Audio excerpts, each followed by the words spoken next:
opportunity for someone in that team, whether it is upstairs in the front office or downstairs from that locker room, to defend the quarterback, and no one has. What does that mean?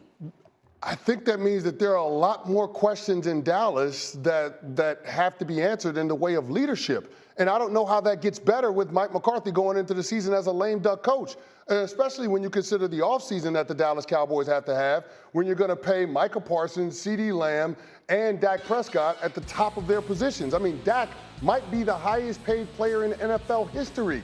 So I guess when I'm looking at this situation, knowing how much swing those players are going to have once we start talking about the contracts that Jerry's going to have to dole out, I think the noise is only going to get louder. Their families, those conversations that they're having in private, that stuff is bubbling up to the surface now on social media. And I don't know how those players walk that back. And so I only think that it's going to breed more tension as we move forward in Dallas. They better squash this, both privately and publicly. They got to do something. One, they got to figure out where it came from. We got to figure out who is just, why is it okay for family members to speak negatively on teammates? Is it like, hey, you guys, stay off social media. Don't comment about our teams on social media. This is going to fracture relationships in that building. If it's not squashed, it'll fracture the locker room. If it's not squashed, it'll fracture leadership roles. If it's not squashed. Here's my thing. I said this the other day. You could say what you want about Dak on the field. I obviously have had my opinion about him as a player. He doesn't deserve this. He doesn't deserve this. And if we just, as an organization, just continue to, what other quarterback does this get said about? Kirk Cousins and Dak are, I guess, arguably the same type of player, whatever fan base. This would never happen with Kirk Cousins. Never happen with Kirk Cousins. No one would say this about him. And the organization certainly wouldn't allow it. I'm struggling to understand. Let's not go there. I can see you reacting to that, but let's not go there because it doesn't really matter. Kirk Cousins is a whole other thing. Dak is, why is it that this is basically being, I don't want to say swept under the rug? Well, I mean, my point is no one is saying I don't think it's cool at all, though. I really don't. What's cool, not cool? I don't think family members saying what they're saying about the quarterback position, of course Dak Prescott, is cool at all. Right. And I think at some point, when I look at CeeDee Lamb, I'll start with him. You just had over 1,700 yards and 12 touchdowns with this guy. Yeah. Like, you literally. You just made you a guy who's going to become the highest paid Michael receiver. Irvin for the most receiving yards in Dallas Cowboy franchise history with Dak Prescott throwing you the football, right? And also when I look at Michael Parsons and his brother, like, it bothers me that, like you mentioned, Grady, that no one in that locker room is saying, hey, man, this is my quarterback. We rocking with him. We good. Even if it's not true. Somebody got, even if it's not true, they need T.O. somebody got to come step up for the man. in the press conference, Romo, that's my quarterback. Or his quarterback. Where is someone getting up and saying, that's my quarterback, and crying at the podium? What's interesting is that it's not happening in Dallas, but you saw all season a lot of people were criticizing Brock Purdy. You saw Deebo Samuel. You saw Fred Warner. You saw a lot of 49ers coming to the defense of their quarterback. And you also saw, even recently, the Bucs, where C.J. Gardner-Johnson says, you know what, this Tampa team, they might be pretty good if they had a good quarterback. Right. And guys on the Bucs were like, wait, hey, Baker's our dude. Like, we'll ride with Baker. And you don't see that. And Dak has been there so long. And I think, honestly, this stems from when he first was trying to get paid.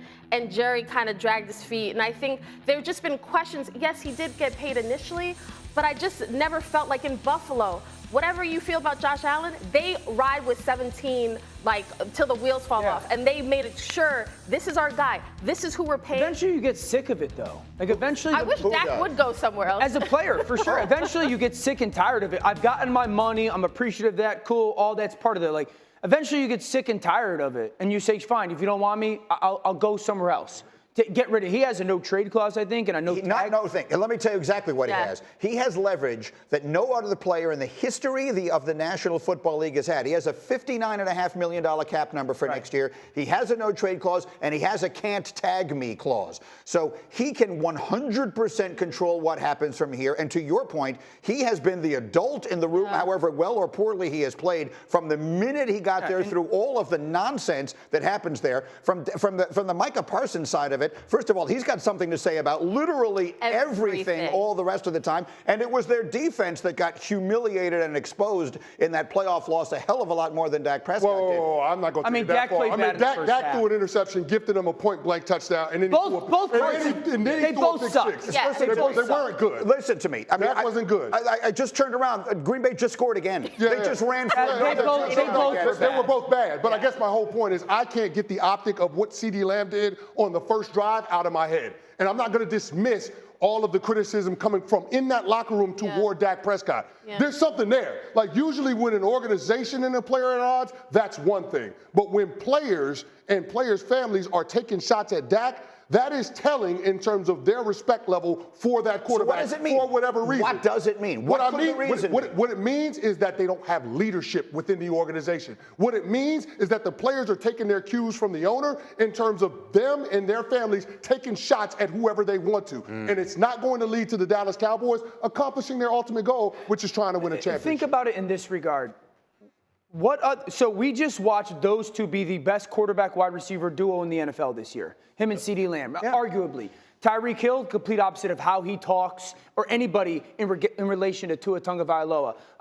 Justin Jefferson praises Kirk Cousins. Puka Nacua and Cooper Kupp rave about Matthew Stafford. I'm trying to think. Nico Collins lauds over C.J. Stroud. OBJ about Lamar.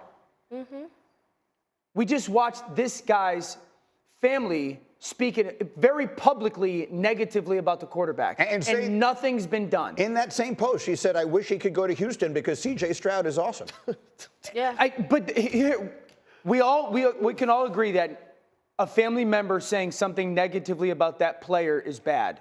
The fact that the organization hasn't done anything. That's the bigger issue. A teammate, a coach, the owner, somebody hasn't come out and publicly said, hey, we're going to handle that internally. Dak Prescott is our guy, and he's the reason why we think we can win a Super Bowl. That's a problem. And until they squash it privately and publicly, it will remain a lingering problem. I agree. The family members can say whatever they want to say. They're individuals. They can do whatever they want. This is the best thing that could have happened to Justin Herbert moving forward. You're talking about a guy that played that position, can speak your language. You guys are going to be on the same page at all time, but also what he's going to be able to provide to take pressure off of Justin Herbert.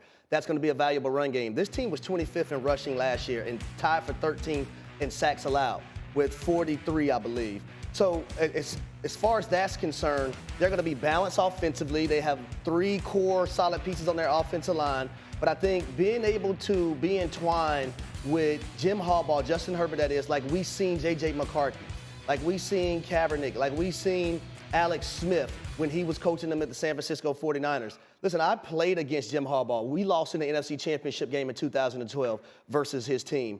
I know what he meant to the National Football League in using multiple tight ends when they had Davis, I believe, and Delaney Walker, and just beating teams up that got in big personnel. The 49ers you're talking about. Oh, yeah, 100%. So I just think his mind and the way he likes to do things, but what he doesn't get enough credit for, culture building. The way he built the culture everywhere he's been, and the fact that he's winning within those cultures says everything to me. Well, this is why it's a great day for Justin Herbert, but the question of can Justin Herbert, are they now going to win the Super Bowl? In time, they very well could.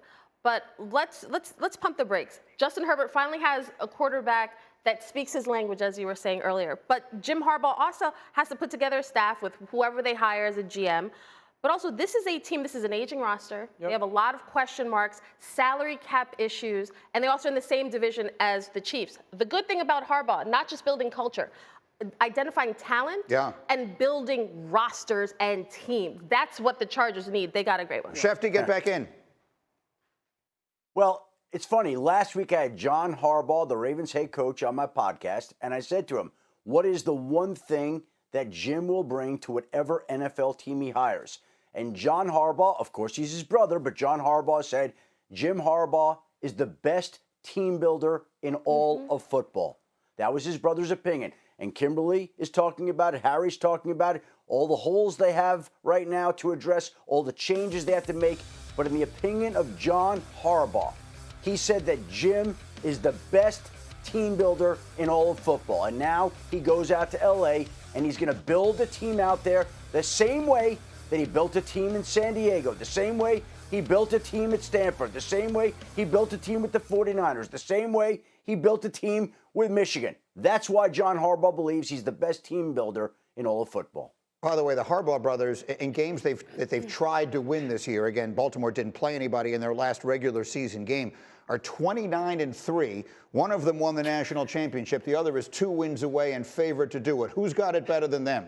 Nobody. All right, so that's that situation.